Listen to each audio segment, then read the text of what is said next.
எந்த கேள்விக்கும் நேர்மையாக பதிலளிக்க திராணி இல்லாத வீரமணி தம் பத்திரிகையில் கேள்வி பதில் பகுதியை வைக்கலாமா? 20/7/2019 தேதி விடுதலை ஞாயிறு மலரில் வந்த கேள்வி பதில் இது. கேள்வி: பெண்கள் நில உரிமைக்காரர்களாக ஆக முடியாமைக்கு எது காரணம்? பூ எழில்மதி என்பவர் கேட்ட கேள்வி. மானமிகு வீரமணியின் பதில்: அன்று மனு தர்மம், அதை இன்று நடத்தும் RSS, பாஜக கொள்கை தத்துவங்கள் என்பதே புதைந்துள்ள உண்மைகள். இந்த கேள்வி பதில் எதை உணர்த்துகிறது என பார்ப்போம். கேள்வி கேட்டவர் அறிவு நாணயத்துடனேயே கேட்டிருக்கிறார். ஆனால் பதில் சொன்ன வீரமணியிடம் அந்த அறிவு நாணயம் உள்ளதா? கேள்வியை முழுமையாக உள்வாங்கி அதற்கேற்றபடி பதில் தர வேண்டும் என்கிற அறிவுடன் பதில் தந்துள்ளாரா என பார்ப்போம். எந்த வீட்டிலும் மகனின் பெயரில் தான் சொத்து வாங்குவார்களே தவிர மகளின் பெயரில் வாங்குவதில்லை. சிலர் தாயின் மீதான பாசத்தால் தாயின் பெயரில் வாங்கினாலும் அதை அனுபவிக்கப் போவது பிள்ளைகளே என்பதால் தாய் பெயரளவுக்குத்தான் நில உரிமையாளர்.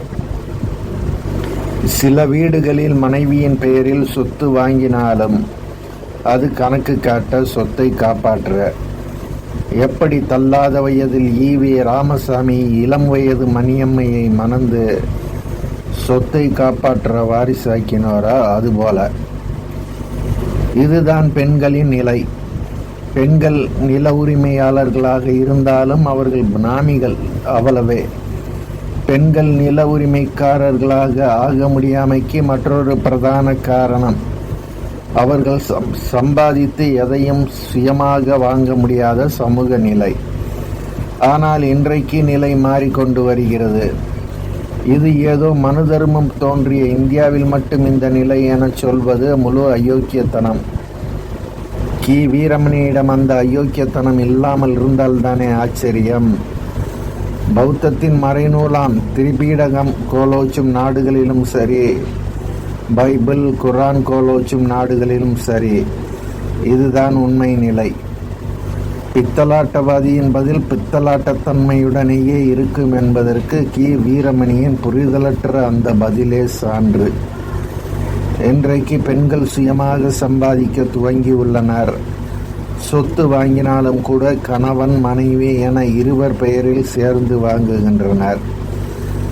பெண்கள் சுயமாக சம்பாதித்தாலும் சொத்தின் முழு உரிமையாளர்களாக முடியாத சூழல் இன்னும் உள்ளதாக சொல்லலாம். சில 10 ஆண்டுகளில் பெண்கள் முழு நில உரிமைக்காரர்களாக மாறலாம். அது எதிர்காலத்தில் தானே. ஆனால் இன்றைய பெண்களின் நிலையை பூ எழில்மதி அவர்கள் நன்றாக உணர்ந்த காரணத்தால் பெண்கள் நில உரிமைக்காரர்களாக ஆக முடியாமைக்கு எது காரணம் என வீரமணியிடம் கேட்டிருக்கிறார்.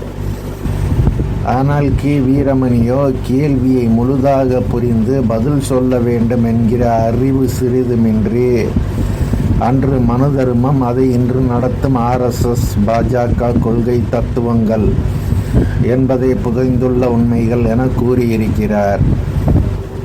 பாஜக ஆட்சியில் இல்லாத போது காங்கிரஸ் என்ன செய்தது? வீரமணி இம்மாதிரியான பதிலை எந்த சூழ்நிலையில் சொல்லியிருக்கலாம்?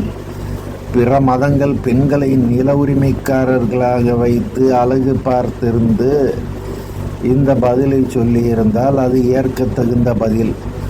அப்படி ஏதும் நடந்துள்ளதா? எத்தனை திகாக்காரன், எத்தனை கம்யூனிஸ்டுக்காரன் தங்கள் பிள்ளைகள், தங்கள் மகள்களுக்கு நில உரிமைக்காரர்களாக ஆக்கியுள்ளான். வீரமணியின் இணைவி மோகனா மற்றும் மகளிர் அணியினர் அருள்மொழி, ஓவியா, சல்மா என எந்த திகாக்கார பெண்மணிகளின் வீட்டு பத்திரங்கள் யார் பெயரில் உள்ளது என சொல்லுவார்களா? தம் குடும்ப பெண் உறுப்பினர்களை நில உரிமைக்காரர்களாக வைத்திருந்து வீரமணி இந்த கேள்விக்கு பதில் சொல்லி இருக்க வேண்டும். அவ்வாறில்லாமல் சொல்வது அறிவு நாணயமா? என்றைக்கு அறிவு நாணயத்துடன் எதனையும் பேசினார், இன்றைக்கு மட்டும் பேசிவிட. திகாவினர் அனைவரும் கருப்பு சட்டை அணிய வேண்டும் என ஈவே ராமசாமி தீர்மானம் போட்டது போல், நிலம் வாங்கும் திகாவினர் எல்லோரும் தம் மனைவி பேரில் மட்டுமே வாங்க வேண்டும் என தீர்மானம் போட்டு பெண்களை நில உரிமைக்காரர்களாக மாற்றி இருக்கலாமே. ஆணோ பெண்ணோ அவர்கள் பொருளீட்டும் சூழல் வரும்போது நில உரிமைக்காரர்களாக உருவெடுப்பார்கள்.